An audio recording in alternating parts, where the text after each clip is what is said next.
Assalamualaikum dan salam sejahtera.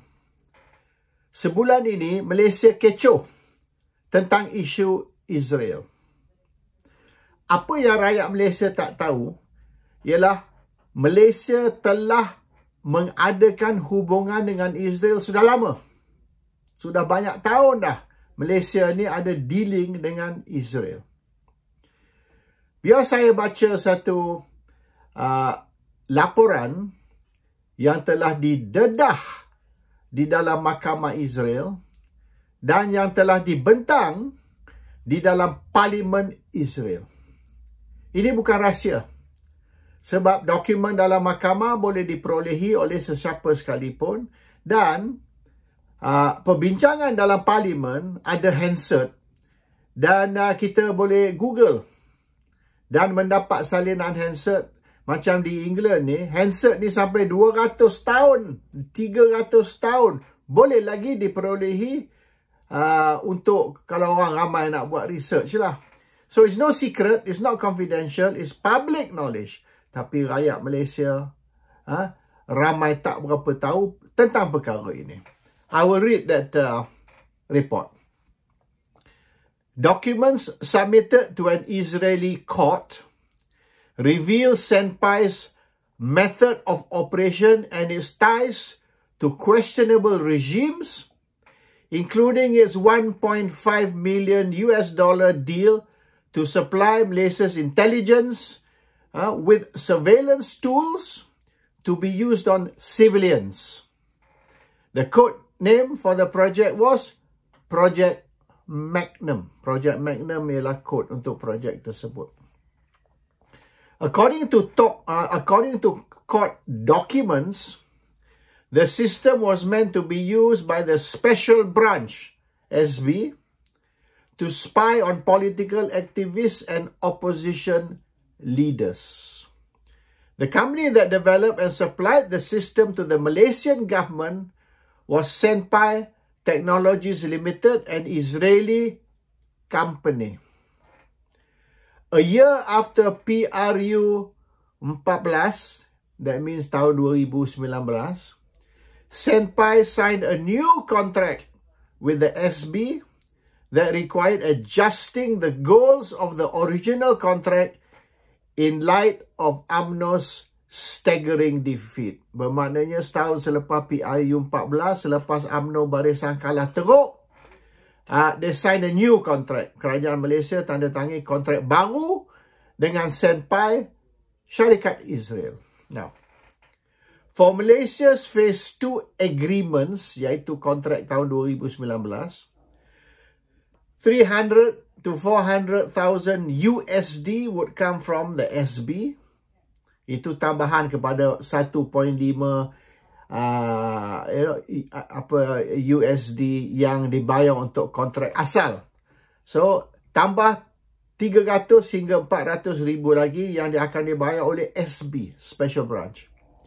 Between 2 million and 2.5 million from the Prime Minister's Office ataupun PMO. Jabatan Perdana Menteri akan bayar lagi 2 hingga 2.5 juta USD.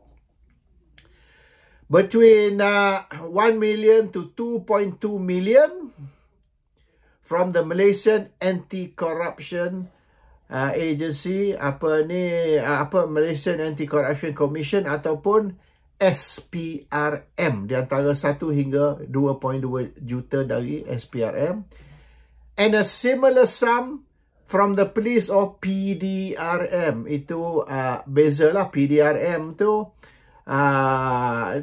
2.2 juta and SB tu bajet berasingan. So kalau tambah tu lebih kurang boleh katalah dalam 3 juta dari Bukit Aman USD ya. The deal was signed through a Cypriot conduit company. That means kontrak itu ditandatangani oleh syarikat dari Cyprus. Company called Kohai Corporation Limited, which was set up for the sole purpose of serving as a front to hide Malaysia's dealings with Israel. Jadi mereka tubuhkan syarikat di Cyprus yang dinamakan Kohai Corporation Limited, dan ini supaya nak menyorok dealing Malaysia dengan Israel. Jadi bermaknanya Senpai tu akan jual kepada Kohai, dan dia Senpai Technology sells to Kohai, Kohai sells to Malaysia. So dia 3 lapis. Maknanya Israel tak jual terus ke Malaysia, tapi Israel jual ke syarikat Cyprus. Syarikat Cyprus tu pula jual ke Malaysia. So kononnya orang tak tahulah. So benda ni, perhubungan dan detail tentang banyak mana dibayar dan siapa yang bayar, iaitu Special Branch, PMO, Jabatan Perdana Menteri, MACC, SPRM, dan juga PDRM. Empat pihak tu yang terlibat di dalam membayar sebab mereka share dia punya teknologi. So 4 department. Yang ni PM's office tu maknanya untuk kegunaan parti. So in this case Pakatan Harapan juga dengan pihak-pihak berkuasa seperti Polis, SB dan SPRM joint venture. So dia orang 4 orang ni, Polis, SPRM dan juga Jabatan Perdana Menteri, boleh dikatakan semua terlibat dalam satu konspirasi. Konspirasi membeli teknologi dari Israel yang boleh mengintip spy atas rakyat Malaysia yang dianggap sebagai tidak bersama kerajaan atau menentang kerajaan. Okey. So benda ni sudah didedah di dalam mahkamah dan juga dalam Parlimen Israel. Sudah tak boleh sorok benda ni. Banyak mana duit dibayar dan siapa yang bayar, iaitu PDRM, Special Branch, SPRM dan juga Jabatan Perdana Menteri. 4 semua terlibat. So tak boleh nak nafi yang mereka tidak ada dealing. Dan oleh kerana benda ni bukan rahsia tapi sudah public knowledge, dia orang tak boleh sorok dah.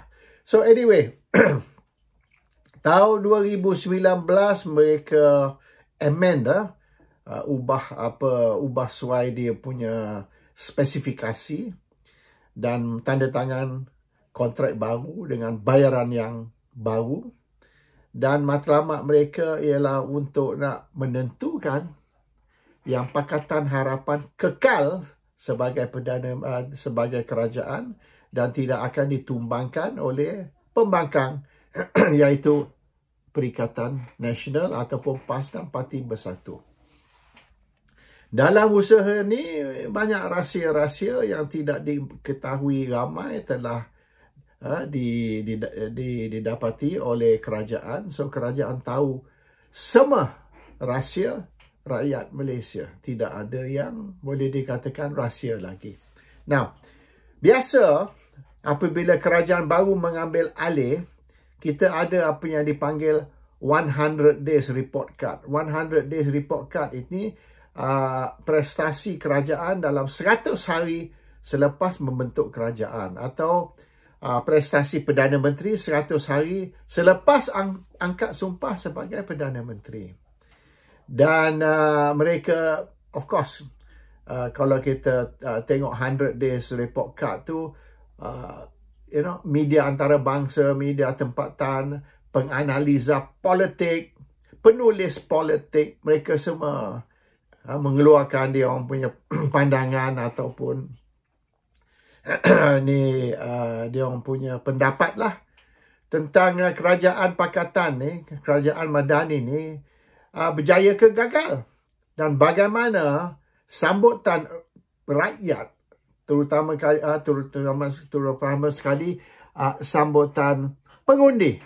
In particular, what is the response, what is the reaction to the government's performance? So nampaknya the 100 hari report card tu gagal. Survey yang mereka buat ataupun preset intelligence yang mereka buat, boleh dikatakan ramai orang yang undi untuk pakatan pada November tahun lepas tidak akan undi untuk Pakatan kali ini.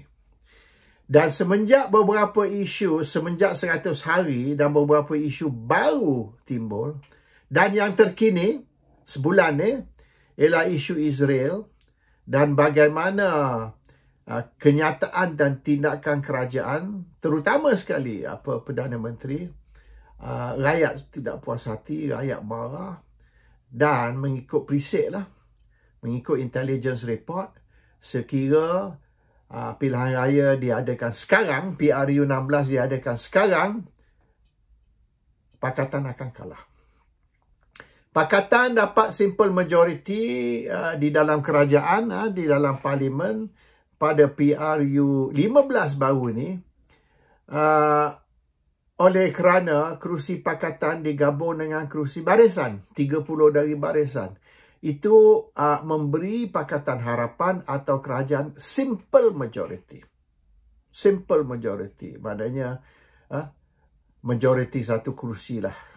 Tapi oleh kerana Sabah Sarawak, maka Pakatan atau Pakatan Barisan dapat 2/3 majority, 148 lah. Kalau tanpa Sabah Sarawak, mereka dapat simple majority, satu kerusi, that's all, dua kerusi majority. Very nipis lah, very tipis. So now, sekira PRU 16 diadakan sekarang, Pakatan dan Barisan tak boleh dapat pun simple majority anymore. Majority mereka akan kurang dari 100. Orang banyak marah dengan Barisan, terutama sekali UMNO. Dan mereka tak boleh menang lah 30 kerusi ataupun 26 kerusi untuk UMNO. Oleh kerana banyak sebab. Satu, of course, isu Israel. Satu lagi, prestasi kerajaan. Satu lagi is kerana ekonomi teruk, rakyat susah dan macam-macam lagi.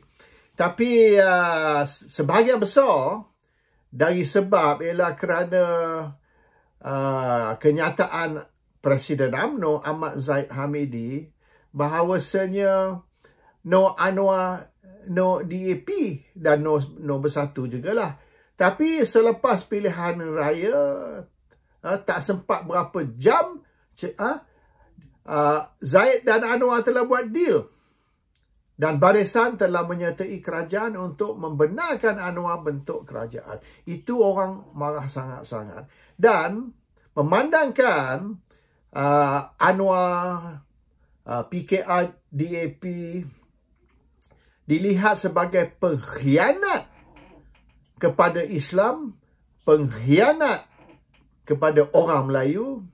Dan bila timbul baru-baru ni, DAP mengatakan Islam tak sepatut menjadi agama resmi untuk Malaysia dan macam-macam lagi, maka orang Melayu, terutama sekali lah kalau kita Melayu Islam,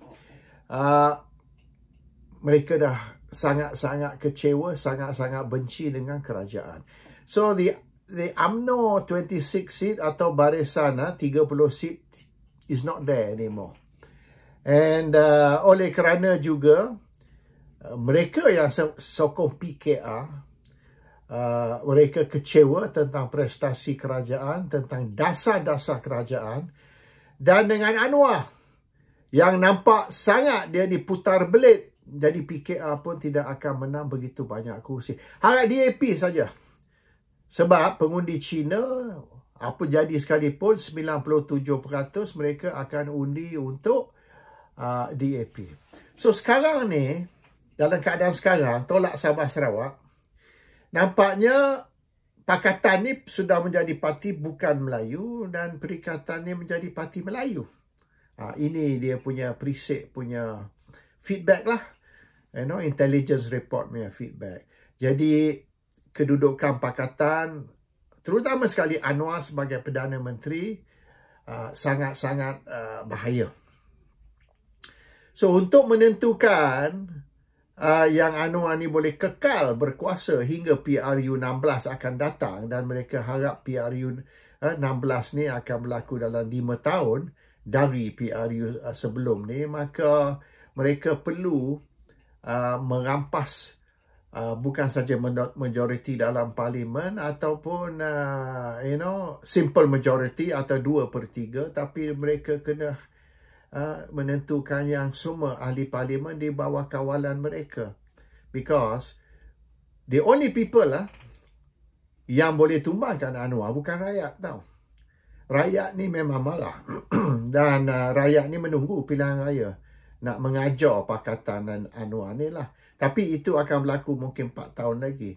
Tapi rakyat rasa dia orang tak boleh tunggu 4 tahun. 4 years is too long. Kalau tunggu 4 tahun ni, ramai rakyat dah mati dah, tak boleh survive dah. Dan mereka tak puas hati dengan banyak perkara, baik isu Israel ke isu apa sekalipun, mereka tak sanggup nak tunggu 4 tahun. Mereka nak hari ni tindakan terhadap kerajaan atau menjatuhkan kerajaan, tukar kepada kerajaan baru. So Anwar has to make sure tidak ada pilihan raya. Dalam 4 tahun ni tak boleh pilihan raya. Kena tunggu sampai last sekali baru ada pilihan raya. So which means Anwar kena beli sebanyak ahli parlimen yang boleh dan menentukan yang majoriti dia di parlimen ni solid, and tidak boleh ada usaha untuk menggulingkan dia melalui undi tidak percaya. Kalau berlaku undi tidak percaya dan sekiranya ramai MP kerajaan mengundi sokong undi tidak percaya, Anwar is finished. So sekarang kedudukan ahli parlimen tidak clear. So Anwar nak tunjuk yang dia ni ada sokongan majoriti, dia nak beli sebanyak boleh.